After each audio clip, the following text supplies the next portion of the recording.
오늘 말씀의 실제 함께 나누겠습니다. 오늘 말씀의 실제는 기도를 통해 경로를 지시하십시오라는 제목입니다. 그 나라를 위해서 또 민족을 위해서 우리가 기도를 해야 하는데요. 그 지금 상황들이 뭐 우리나라나 아니면 미국이나 뭐 전 세계적으로 너무 상황이 좀 안 좋잖아요. 그런데 그래서 상황을 보면 우리가 여기서 무엇을 할 수 있을까? 특별히 저는 한국에서 이제 여러 가지 돌아가는 사회적인 걸 보면서 참 우리나라 그렇구나. 근데 미국 가서 보니까 미국도 똑같은 거예요. 그래서 정말 이게 정말 무엇을 우리가 할 수 있을까라는 그런 절망감 비슷한 그런 것들을 느껴서 그냥 약간 자포자기하는 그런 상태가 되기가 너무 쉽겠더라고요. 그런데 하나님께서 이럴 때 우리가 기도해야 된다라고 말씀하십니다. 우리 디모데전서 2장 1절부터 2절까지 우리 같이 읽겠습니다. 그러므로 내가 첫째로 권하노니 모든 사람을 위하여 간구와 기도와 도구와 감사를 하되 임금들과 높은 지위에 있는 모든 사람들을 위하여 하라. 이는 우리가 모든 경건과 단정함으로 고요하고 평안한 생활을 하려 함이라. 아멘. 그래서 우리가 이 땅에 있는 한 이 땅에 있는 목적이 있죠. 하나님께서 우리를 이 땅에 보내신 목적이 있고 그 목적대로 우리가 살아가야 하는데 우리가 이 땅 안에서 할 일이 있고 우리가 또 개인적으로나 단체적으로나 할 일이 있기 때문에 바로 우리가 기도를 늘 하면서 특히 임금들과 높은 지위에 있는 사람들을 위해서 하라. 왜냐하면 그들이 법을 제정하고 그들이 사회를 이끌어가는 사람들이기 때문에 그렇게 그들이 바른 결정을 해야 우리가 그 가운데서 단정하고 고요하게 평안한 생활, 신앙생활을 잘할 수 있다 이렇게 말했습니다. 우리 같이 읽겠습니다. 오늘의 본문 구절은 성령님께서 사도 바울을 통해 교회에게 주신 훈계입니다. 그분은 모든 사람과 우리가 살고 있는 나라와 지도자들을 위한 진심 어린 중보기도의 중요성을 말씀하셨습니다. 우리는 중보기도의 결과로 하나님의 평안과 부요의 축복을 강력하게 경험하게 되는 것입니다. 당신의 나라와 전 세계에 있는 사람들의 심령을 위해 기도하고 주장하여 하나님의 의가 세워지고 모든 형태의 악과 혼란과 부정과 공포가 저지되는 것은 당신이 순종하여 해야 할 일입니다. 오늘날 세상에서 일어나는 일들은 큰 걱정거리입니다. 그러나 교회는 해결책을 가지고 있습니다. 교회는 지금 이 땅에 있는 악을 대적하는 유일한 세력입니다. 그러므로 당신은 불평할 게 아니라 기도해야 합니다. 만일 당신이 자신의 나라, 지도자들, 사람들을 위해 기도하지 않는다면 평안이 어디에서 오겠습니까? 오늘의 본문 구절을 다시 읽어보십시오. 우리의 나라에서 평안을 경험하기 위해 어떻게 기도해야 하는지에 대한 하나님의 지시는 분명합니다. 내가 첫째로 권하노니 모든 사람을 위하여 간구와 기도와 도구와 감사를 하되 임금들과 높은 지위에 있는 모든 사람들을 위하여 하라. 이는 우리가 모든 경건과 단정함으로 고요하고 평안한 생활을 하려 함이라. 당신의 나라에서 타락과 부패한 지도자들을 없애고 싶다면 하나님은 당신이 위와 같이 해야 한다고 말씀하십니다.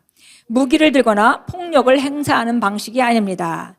도전에 대응하여 기도에 책임을 지십시오. 당신이 살거나 일하고 있는 나라와 전 세계 국가들과 지도자들을 위해 성령 안에서 열렬히 진심으로 기도하십시오. 하나님의 의가 승리한다고 선포하십시오. 그리고 담대히 복음을 전하며 사람들이 심령에 그분의 영광이 임하고 영향을 끼친다고 선포하십시오. 또 사역자들과 이 담대함과 능력으로 복음을 전하도록 더 많은 은혜를 받고 더 많은 영혼들이 전 세계 교회에 더해지도록 기도하십시오. 휴거가 일어날 때까지 우리는 나라를 다스릴 진정한 통치권을 가지고 있고 기도를 통해 그들의 경로를 지시할 권세가 있습니다. 아멘. 세상이 너무 그렇게 악하게 돌아가고 이렇게 하니까 우리가 상황을 보면 여기서 내가 정말 이 작은 내가 무엇을 할 수 있을까 이런 생각이 있지만 성경에 말하는 바는 바로 그 악을 저지하는 그 세력이 바로 교회에 있다고 말하고 있습니다. 그래서 여기 왼쪽 페이지에 데살로니가 후서 2장 7절에 그러나 교회는 해결책을 가지고 있습니다. 교회는 지금 이 땅에 있는 악을 대적할 유일한 세력입니다 라고 말했는데요. 정말 그 죄의 본성을 가진 사람들이 살아가는 삶은 뻔하고 그들은 자기들 유익을 위해서 움직이고 다른 사람을 무력으로 다스리려고 하고 그렇게 살아가는 것은 당연한 것이죠. 그런데 우리가 그 세력이 아무리 크다 하더라도 그 세력에 그 압도되는 그런 상황은 있을 수가 없다라고 말합니다. 왜냐하면 교회가 그 세력을 갖고 있기 더 큰 세력을 갖고 있기 때문에. 그래서 데살로니가 후서 2장 7절에는 그 나중에 이제 우리가 전 세계적으로 멸망의 아들이 선다고 돼 있잖아요. 근데 그 멸망의 아들이 오기 전에 지금도 어느 정도 그런 역사가 일어나고 있지만 성경에서는 이렇게 말합니다.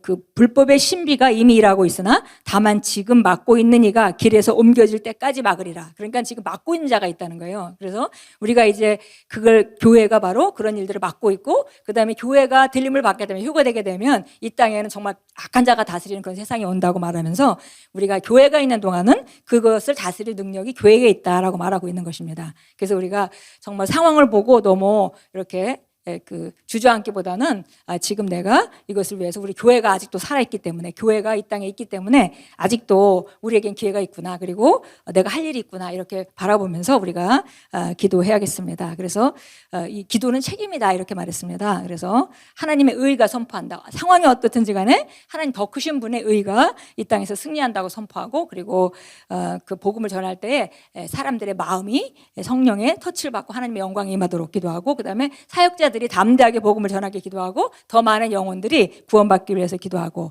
이렇게 기도를 우리가 지속적으로 해야 되겠습니다. 그래서 진정한 나라를 다스릴 통치권은 우리가 가지고 있다. 그것을 우리가 놓치면 안 되겠죠. 우리가 그것은 하나님께서 그렇게 우리에게 권세를 주신 것이고 그 권세가 있다는 사실을 우리가 알아야겠습니다. 골로새 4장에서도 항상 기도하고 기도 중에 감사를 드리며 깨어있으라고 말하고 있고요. 누가복음 18장 1절에서도 그 과부와 재판관의 얘기를 하면서 항상 깨어 기도하고 낭망치 말아야 할 것을 비유로 말씀하셨다 그랬습니다. 그래서 상황을 보면 낭망할 그런 것들이 많이 있지만 절대 낭망하지 말고 기도를 해야 된다라고 말씀했습니다. 예레미야서 29장 7절에는요 이런 말씀이 있습니다. 또 내가 너희로 하여금 포로가 되어 끌려가게 해서 거하게 한 그 도시의 평안을 구하고 그것을 위하여 주께 기도하고 그 도시가 평안하여야 주께 기도하라. 그 도시가 평안하여야 너희도 평안하리라. 하다못해 우리가 끌려가서 속박된 어떤 나라에 가서 우리가 종상을 한다 하더라도 그 나라를 위해서 기도하라고 말하고 있습니다. 그렇게 해야 그 도시가 평안하도록 기도를 해야 네가 그 안에서 평안한 것이다 이렇게 말했습니다. 그러니까 이 기도가 얼마나 세력이 있는지를 말하고 있는 거죠. 그래서 환경과 상관없이 우리는 기도하고 그 기도 가운데 역사하시는 하나님의 그 능력을 믿고 권세를, 우리가 가지고 있는 권세를 활용해야 되겠습니다. 우리 함께 기도문 같이 선포합니다. 하늘에 계신 아버지, 나는 당신의 평안과 진보와 번영이 전 세계 나라들을 다스리고 복음의 사역자들이 당신의 말씀을 담대히 전하고 사역하도록 기도합니다. 그들의 메시지가 사람들의 마음에 당신의 사랑을 불붙이기를 기도합니다. 오늘 복음을 통해 많은 사람들의 삶에 나타날 대단하고 영광스러운 변화에 감사드립니다. 예수 이름으로 기도합니다. 아멘. 그래서 우리가 여기 기도의 방향을 보니까 전 세계나 또 우리나라의 다스리는 자들을 위해서 기도하고 또 사역자들을 위해서 기도하고, 그리고 우리가 아직도 이 나라가 존재하고 있는 이유는, 이 땅에 우리가 아직도 살고 있는 이유는 목적이 있는 것이죠. 그래서 많은 영혼들이 구원받을 수 있도록, 또 사역자들이 담대하게 복음을 전하도록 그렇게 기도하는 것이 우리가 기도해야 될 방향입니다.